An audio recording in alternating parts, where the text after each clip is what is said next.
Good morning students. तो बच्चों, आज हम करेंगे chapter number 4 metal and non metal. Chapter के आगे पढ़ने से पहले मैं आपको बता दूं कि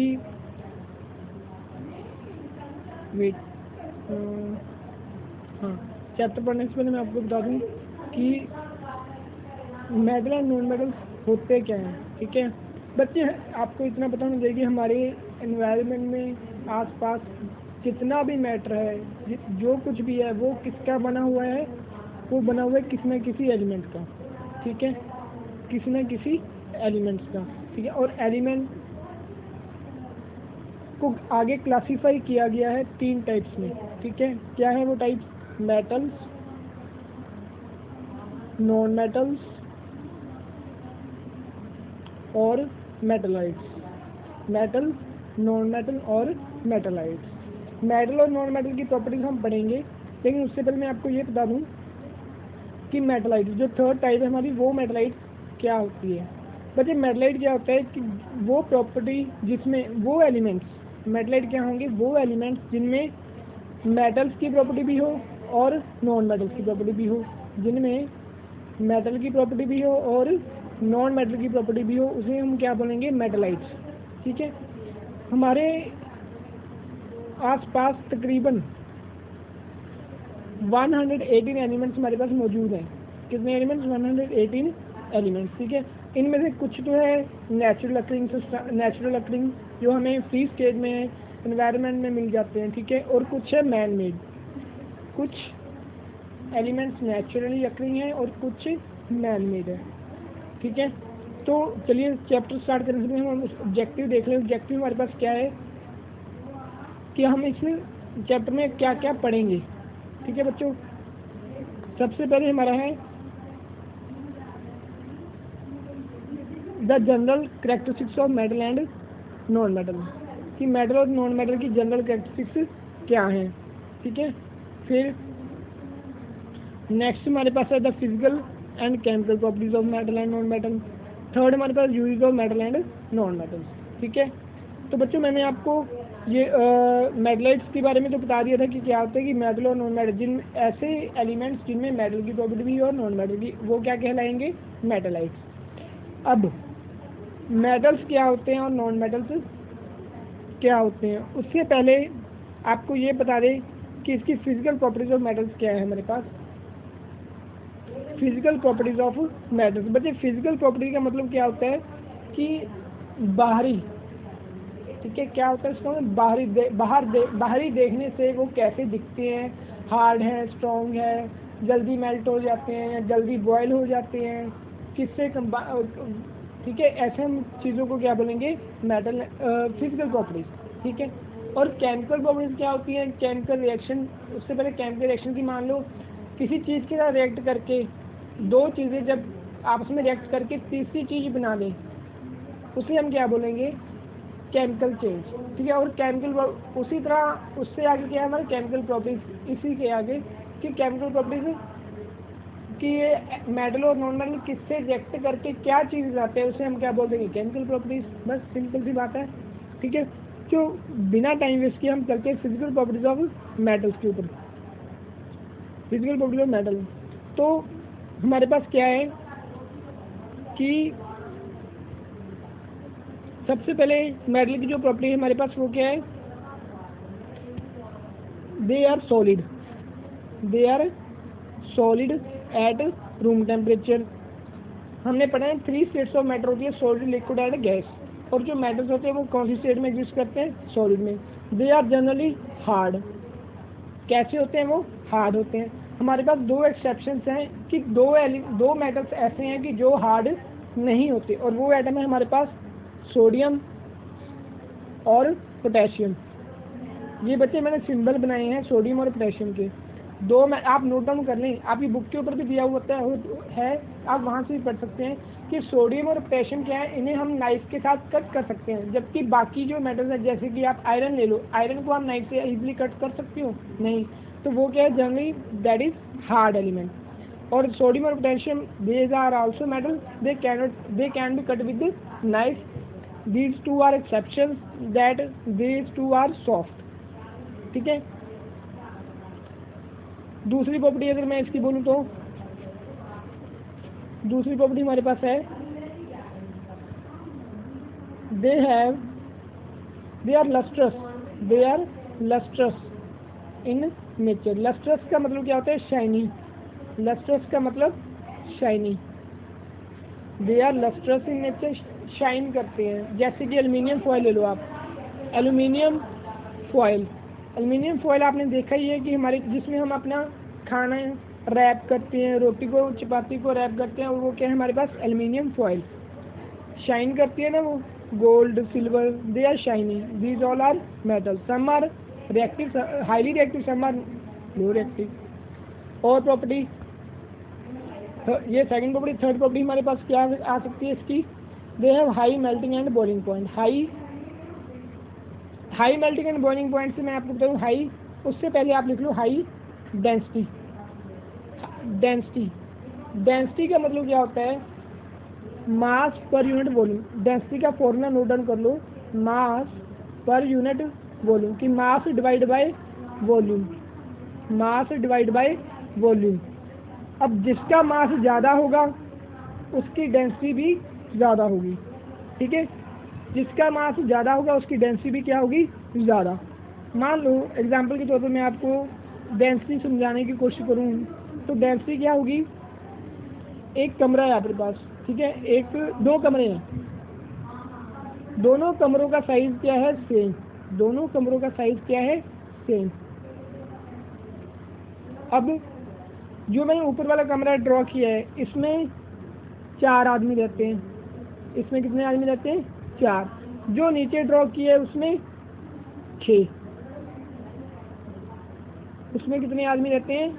6। अब मुझे ये बताओ कि खाली स्पेस किसमें ज़्यादा है? ऑब्वियस है, जिसमें कम लोग रहते होंगे उसमें खाली स्पेस क्या होगी? ज़्यादा। और जिसमें ज़्यादा लोग रह रहे हैं उसमें खाली स्पेस क्या होगी? कम। तो अगर मैंने आपको क्या बताया, जहाँ पर आपके पास ज़्यादा आदमी है तो उसका उस कमरे का मास भी क्या होगा? ज़्यादा। इट विल हैव ग्रेटर मास। अगर मास बड़ा है तो डेंसिटी भी इसकी ही बड़ी होगी। नीचे वाले की डेंसिटी क्या होगी? बड़ी, क्योंकि सेम एरिया में ज़्यादा लोग रह रहे हैं तो वो डेंसिटी। उसी तरह मेटल की एग्जांपल है कि जो मेटल्स होते हैं वो हाई डेंसिटी के होते हैं, क्यों? अंदर से कम खोखले होते हैं और ज़्यादा भरे हुए होते हैं, ठीक है। उनके अंदर खोखलापन कम होता है। आई होप आप समझ चुके हो कि डेंसिटी क्या होती है। अगर देखो डेंसिटी बच्चों, जिसकी डेंसिटी हाई होगी उसका मेल्टिंग पॉइंट और बॉइलिंग पॉइंट भी हाई होगा। उसे मेल्ट करना और बॉयल करना उतना ही डिफ़िकल्ट होगा। Metals have high melting point and boiling point. MPBP का मतलब है melting point and boiling point. Clear है? और क्यों? देखो जितना ज़्यादा अंदर से भरा हुआ उसे उतना ही ज़्यादा पिघलाना मुश्किल होगा, उतना ही वो टाइम लेगा पिघलने में, ठीक है। टेम्परेचर ज़्यादा है। चलिए next, fifth, high melting and boiling point हो गया हमारा, हार्ड हो गया, सॉफ्ट हो गया, ठीक है, वो सारी चीज़ें होगी हमारी। हाई डेंसिटी होगी, लस्ट्रस हो गए, और दे आर मेल्यूबल। एक नया वर्ड आया है हमारे पास, मेल्यूबल। फिर आप लिख सकते हो they are malleable, MELLEABLE, and ductile. Malleable वो मेटल होंगे जिन्हें हम हैमर के साथ बीट करके थिन शीट्स में कन्वर्ट कर लें। किसमें? थिन शीट्स में कन्वर्ट कर लें तो वो क्या कहलाएंगे? मेल्यूबल। जैसे कि एल्युमिनियम फॉयल है आपकी, आयरन ले लो,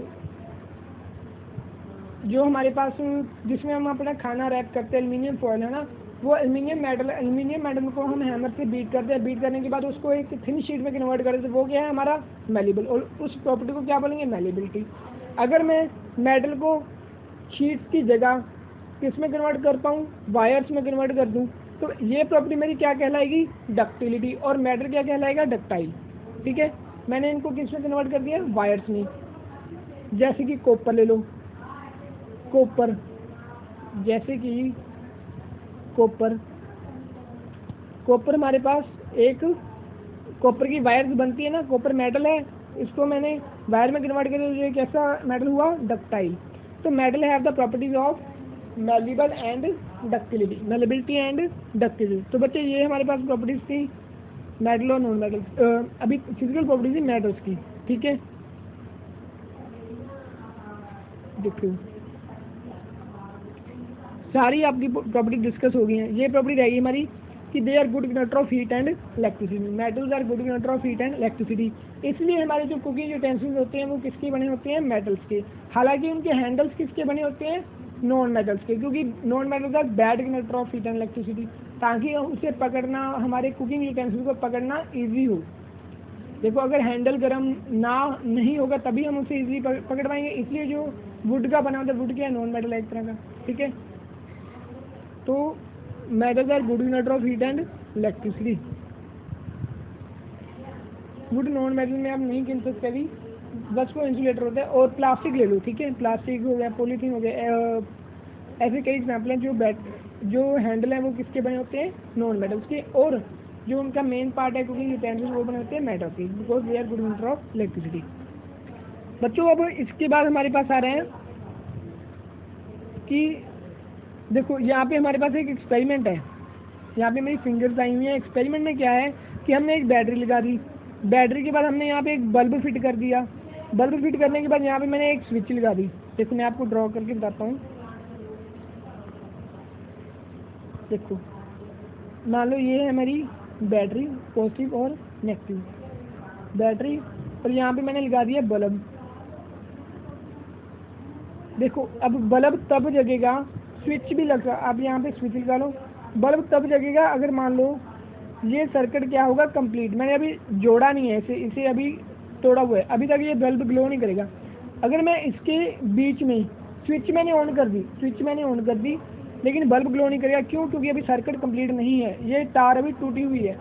अब जब मैं यहाँ पे कोई ना कोई मेटल रख दूंगा, यहाँ पे मैं कोई ना कोई क्या रख दूंगा, मेटल।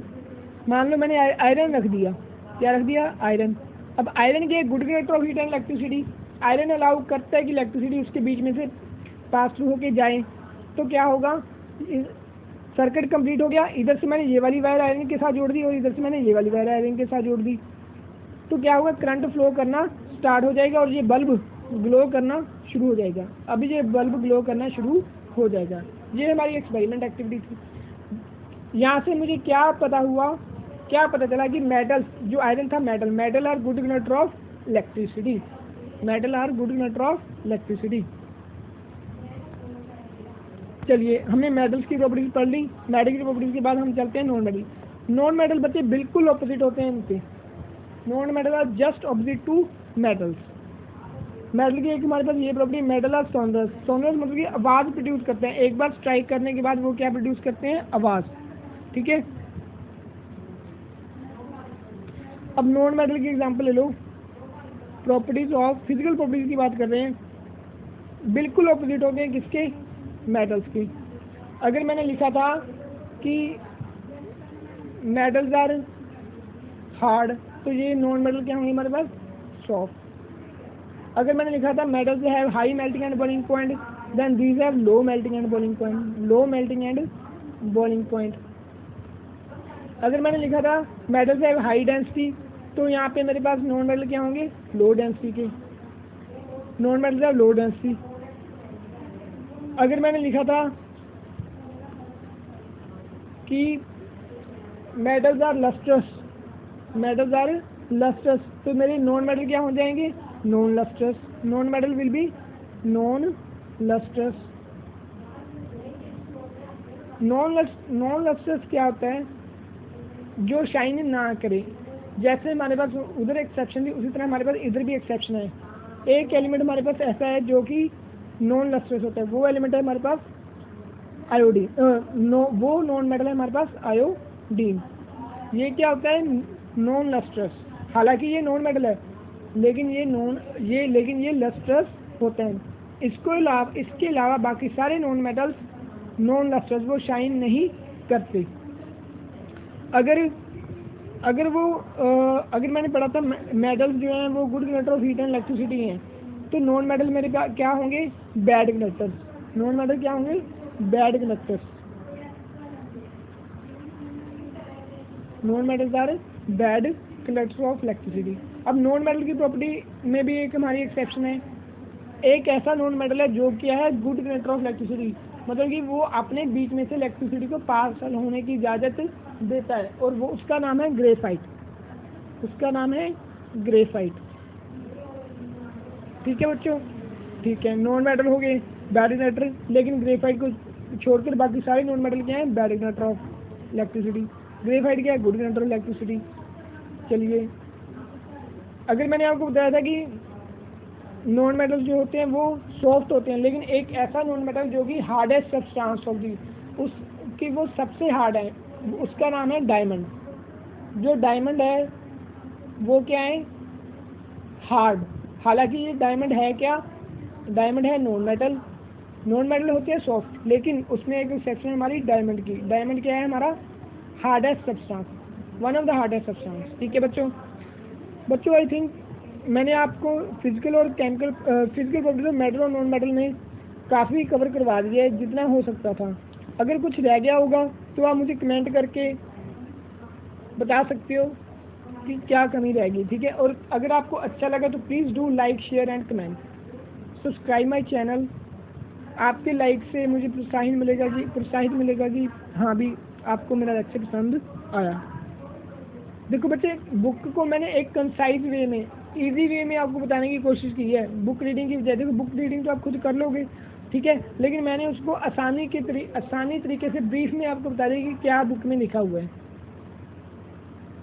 तो बच्चे, have a nice day, thank you for listening to the video.